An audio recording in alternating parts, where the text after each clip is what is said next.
Nakarating nga kami ng alas 3:30 dito sa may Zambales o sa Kawag, Zambales para sa hiking namin ngayong araw. So nag-start ang orientation ng around 3:20 para magsimula ang hike nga ng 3:30 dito sa may Kawag.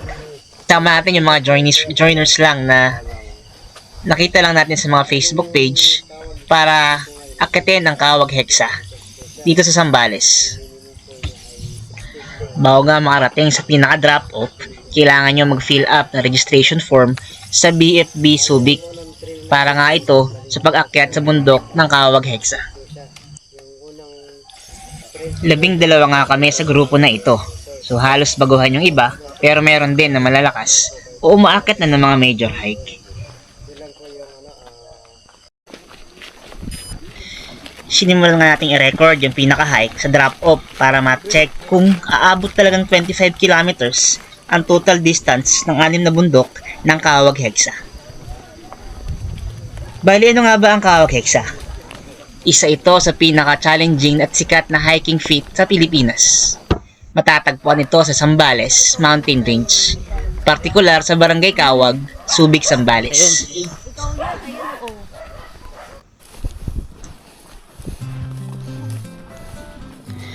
Tinawag itong Hexa dahil binubuo ito ng 6 na bundok na inaakyat sa iisang tuloy-tuloy na hike o day hike kung tawagin natin. Kadalasan ay tinatapos ito sa loob ng 18 hanggang 24 oras, depende sa pacing ng grupo. Pero sa kalagayan namin, inabot lang kami ng 15 oras o 15 hours sa kabuuhang 25 kilometers ng difficulty 6/9 ng Kawag Hexa Trail na ito. Ang unang bundok nga sa Kawag Hexa ay ang Mount Balingkilat. Ito ang pinakamataas sa 6. Dito kadalasang nagsisimula ang akyat na matarik, mabato at may makakapal na damuhan. Dito pa lang sinusubok na ang tuhod at binti ng mga hikers sa Kawag Hexa. May kabuoang distansyang 5 hanggang 6 na kilometro ang Mount Balingkilat at inaakyat ito sa oras ng 4 hanggang 6 na oras lamang. Pinakamahabang bahagi at pinakamataas na parte ito ng bundok ng Kawag Hexa. Kaya dito pa lang ay dapat ready na kayo kung tutuloy nyo pa ang pag-akyat sa 5 pang natitirang bundok sa Kawag Hexa. Dahil medyo mahirap nga, pero para sa akin, challenging talaga ang difficulty at technicality ng unang bundok na ito. Hindi nga biro ang pag-akyat sa Kawag Hexa. Kailangan ng paghahanda, kagaya ng physical na paghahanda.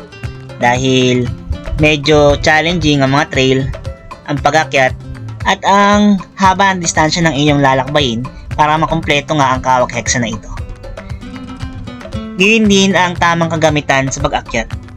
Kailangan meron tayong hiking shoes na tama, angkop sa ating mga kasuotan, gayon din ang trekking pole para sa mga mababatong lugar, at ang headlamp dahil magsisimula ang hike ng madaling araw, kinakailangan ng maliwanag na madadaanan para sa ating pag-akyat sa hike na ito.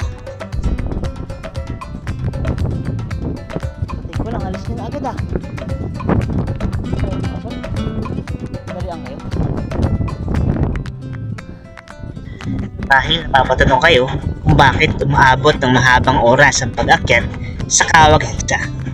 Dahil ito sa may mahabang ridge at exposed trail na napakatinding init lalo na sa tanghaling tapat.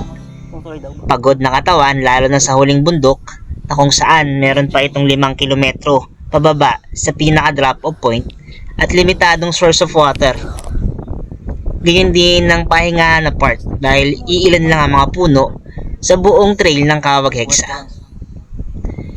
Pwede rin may consider sa mahabang oras ay ang safe stops at group pacing dahil kailangan nag-aantayan kayo sa trail na ito. Di dahil kakaiba ang taas ng mga damo na maaaring makapagligaw sa bawat hikers ng Kawag Hexa. Baba, assault ulit.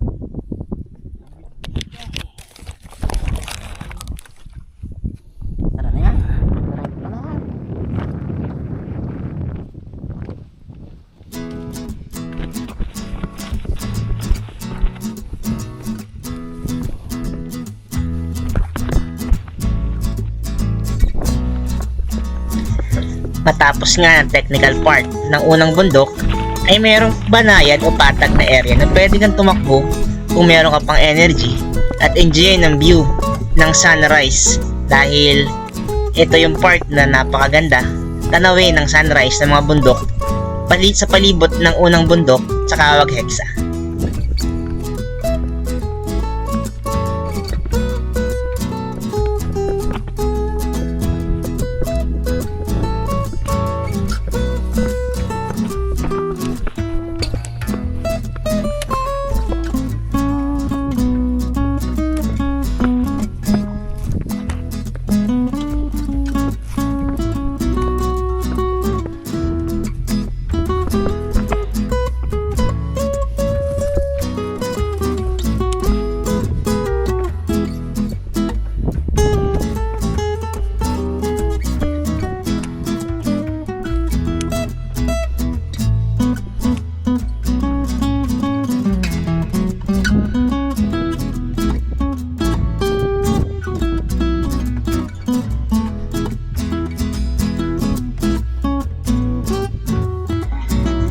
Bali, lampas alas 6 na nga nung paparating na o paakyat na kami sa peak ng first mountain na Balingkilat ng Kawag Hexa. Kaya tanaw na natin yung sunrise sa area na ito ng Zambales tubig.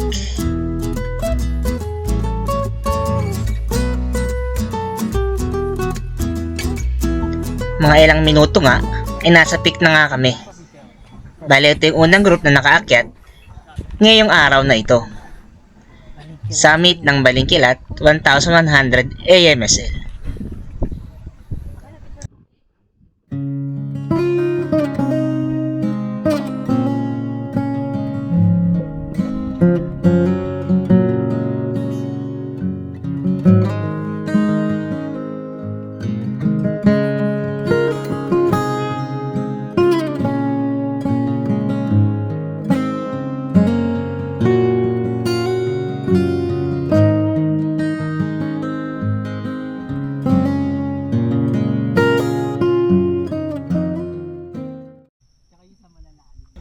Nagpahinga nga lang kami sa peak na ito ng mga ilang minuto. Siguro umabot ng kalahating oras para antayin yung isa naming kasama na medyo malapit na sa peak na rin para magpa-picture ang grupo namin.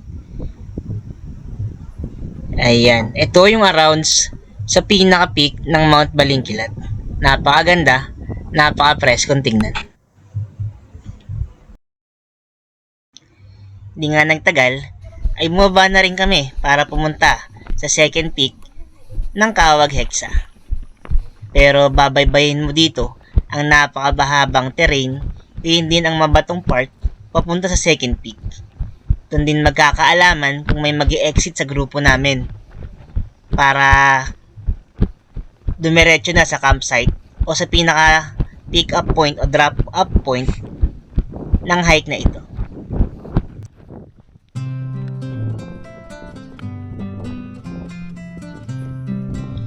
Napadpad ka na nga sa Basco, Batanes. Makukumpara mo ang part na ito ng Kawag Hexa bilang sa Marlboro Hills doon. Dahil napakaganda ng mga tubo ng damo, tanaw mo ang dagat sa paligid. After ng mga ilang minuto, mountain range ng Zambales na napakagandang tignan. Masasabi mong napakaswerte ng Pilipinas sa napakagandang tanawin sa paligid ng ating bansa.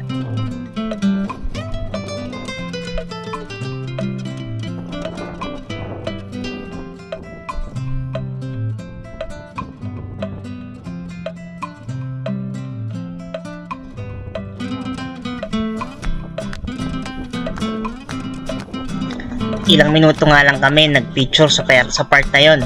Napakagandang view. At diretso na ulit dahil mabilis ang facing ng aming lead o yung pinaka-nangunguna sa grupo, dahil isa siyang ultramarathoner pero coordinator dito sa Kawag Hexa. Shoutout nga pala sa iyo, sir. Kaya ito, tuloy-tuloy kami. Wala nang sinayang na oras. Hindi na pinatagal ang oras dahil maabutan ng sobrang init ng tanghali tapat. So around 9 to 10 AM na to, pero makulimlim kaya maganda yung hike namin sa part na ito. Hindi ka na nakakapagod hindi rin sobrang init na nakaka-drain sa bawat isang hikers na kasama natin.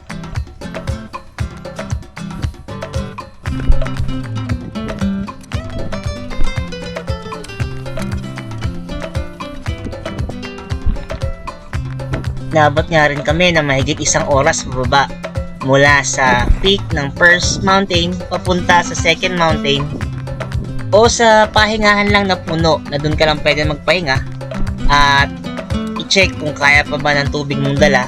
Kung hindi na, pwede ka na mag-exit papunta sa drop-off point na kaya na ko pang sinasabi.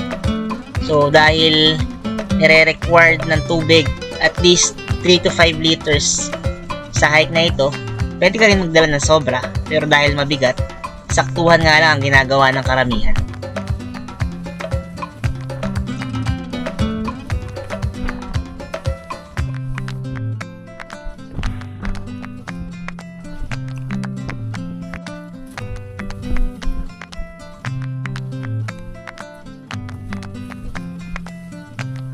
Ano nga ba ang pangalawang bundok ng Kaawag Heksa?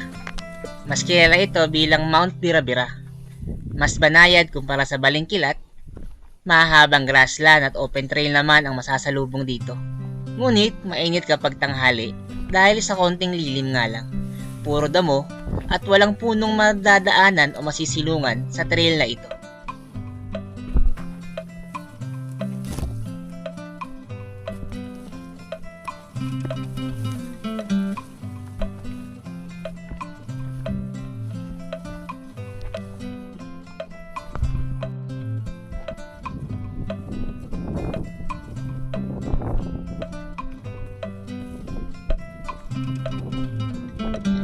May kabuuan ng distansya itong 3 hanggang 4 na kilometro pag binaybay mula sa peak ng unang bundok papunta sa Mount Birabira.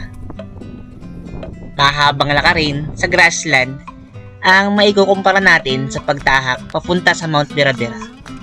Dadaanan ka rin sa medyo malalaking bato kung saan susubukin yung balancing mo. Kaya kailangan mag-ingat, kaya inaabot ng iba ng 3 hanggang 4 na oras nga. Pero sa grupo namin, medyo mabilis ang facing namin. Pwede magkamali. Bilis nila.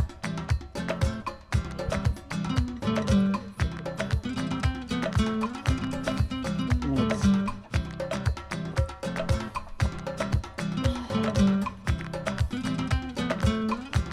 Sino sa dulo na? Babae.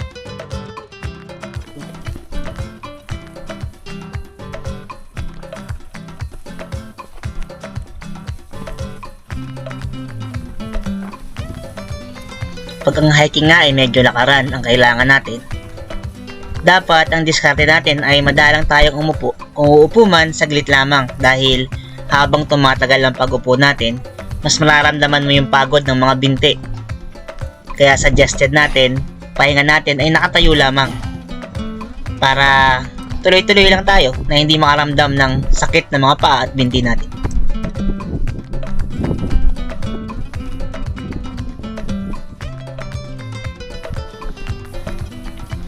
Kasi init.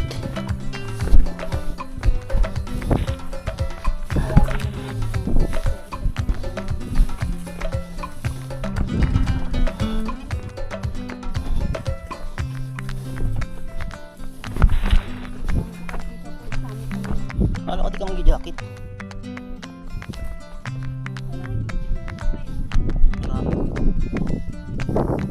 Tinga.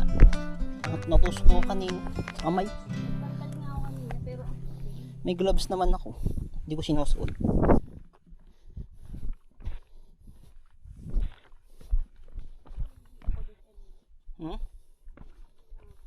Ika. Layo pa yung kasunod.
Matapos nga nalampas 1 oras na akyatan at babaan sa mga trail na ito, narating na namin ang Mount Birabira. At dito kami nagpahinga, pero saglit lamang tayong pipicture dahil napakainit na.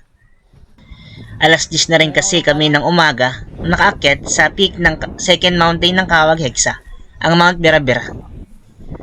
Kaya saglit lang kami dito ngayon magpipicture, mag-aantay ng isang kagrupong nasa baba lang na umahabol sa pacing ng first group na ito para magpicture at after nun, rekta tayo sa third mountain. Kaya samahan nyo lang kami sa aming adventure dito sa Kawag Heksa.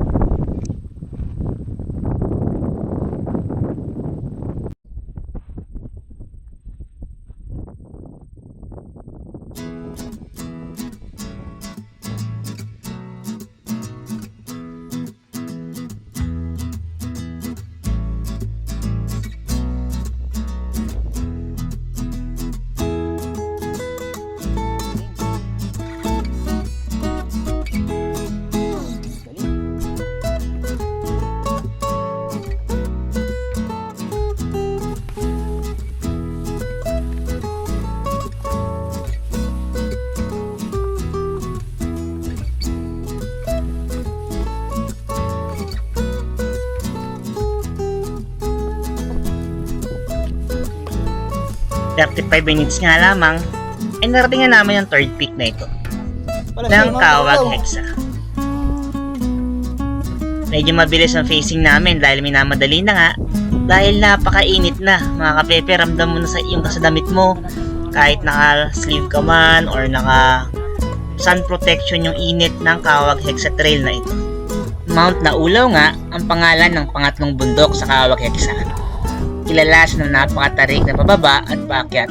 Buti sa oras na to ay maaraw kaya hindi madulas kagaya pag naulan, na kailangan maingat sa pagtapak ng footwork natin sa pag-hike sa third mountain na ito.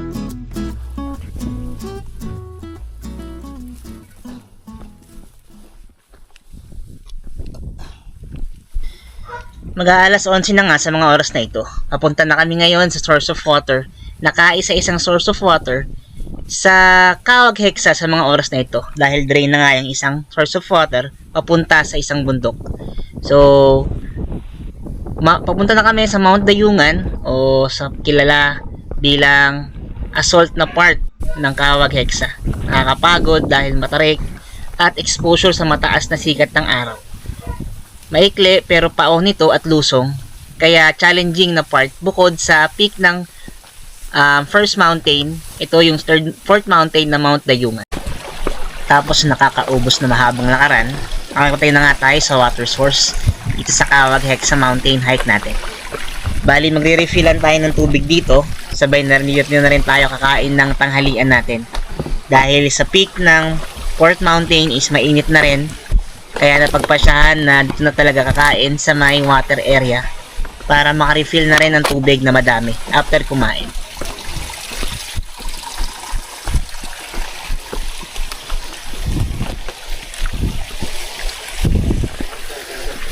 Hugas tayo dito. Kamay.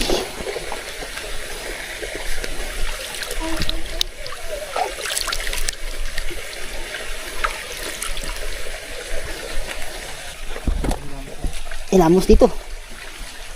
Presto ko.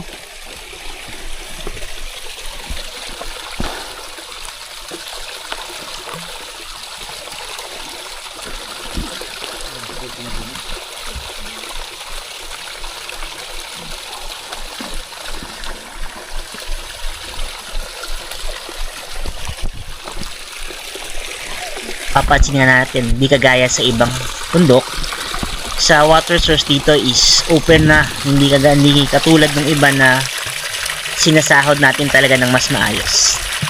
Siguro masasabi natin mas malinis yun. Ito, malinis naman to, pero dahil kailangan natin ng tubig is kailangan natin kumuha ng madami at uminom sa water source na ito.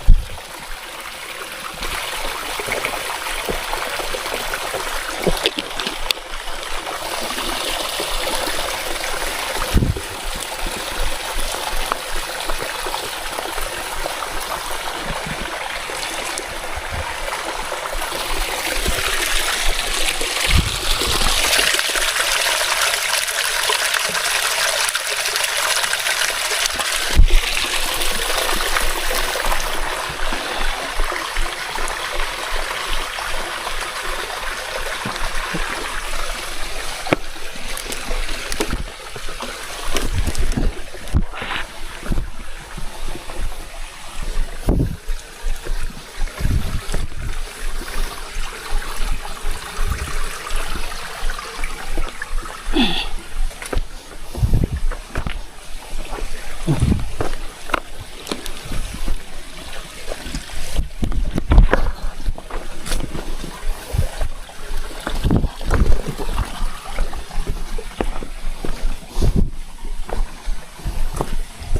nga lang kami saglit. After siguro nun, iidlip ako ng medyo kahit mga 10 minuto para makarecover sa pagod.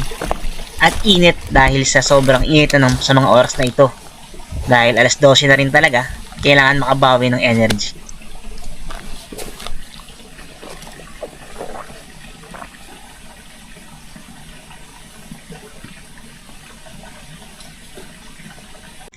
Nagsimula na nga kaming umakyat papunta sa Fort Peak ng pasado alas 12 o mag-aalauna na para makarating doon ng bago mag alas 2. Legit na? Dahil medyo tarik na talaga ang araw.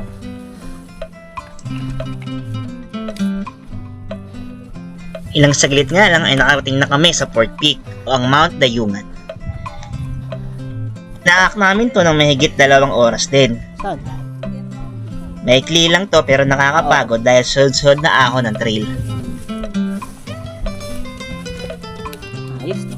Ba't yung sa YouTube nakita ko, ginabi sila sa ano, nag-decide sila kung tutuloy pa sa tree.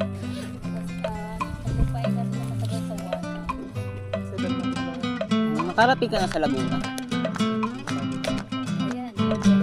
Nagbabay kami pa Baguio minsan. Malayo ko na puntahan din dala. Pinagbabawal na technique.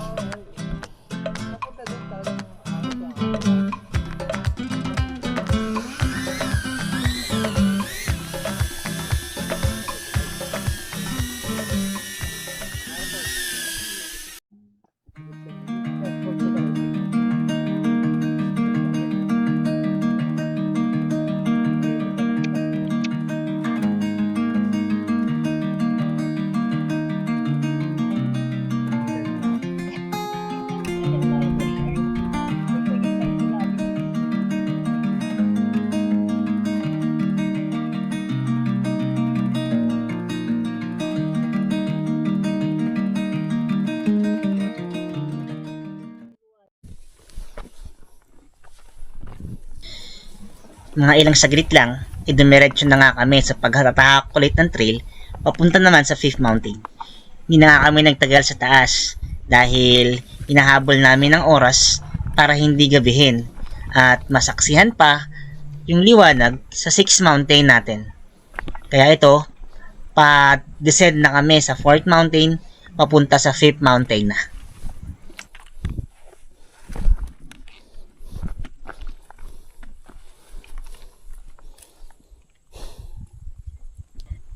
Estimated nga ng guide natin na aabot lamang ng 1 oras mahigit o kalahati ang papunta sa Fifth Mountain.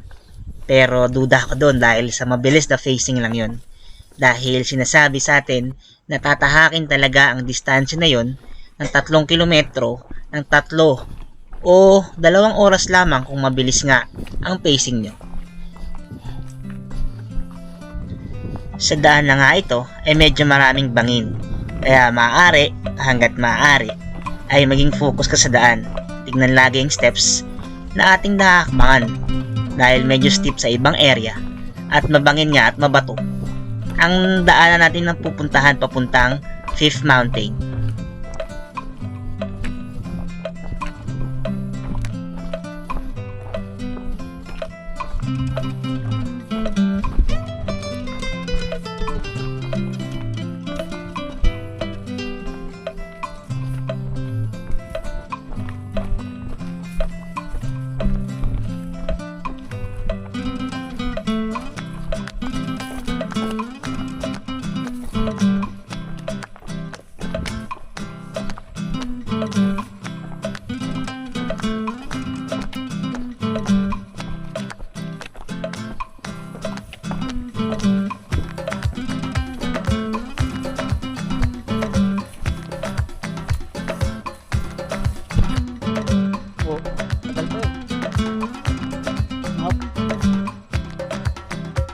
Naganda pa tayo ng 1 hour.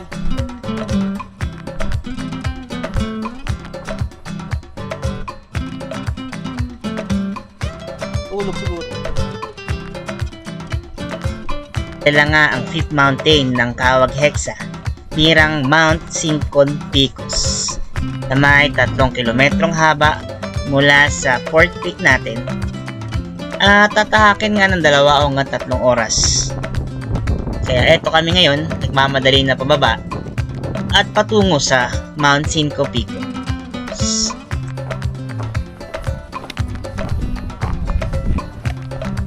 Sa amin. Hindi, wala. 16 pa lang.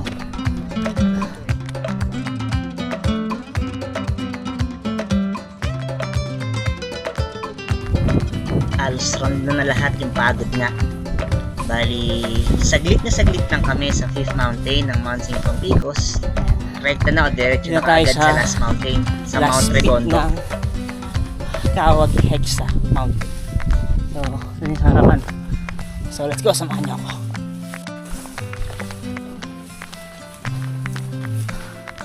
Bale, ito na nga yung kabuuan ng ating vlog o video, short content dito sa Mount Kawag Hexa. Congrats, So, Gloiners. salamat mga kapepe. See you next vlog ulit. Ayan, Let's nagbigat go, ang let's kupal. enjoy the view and Pagod na lahat eh. let's go.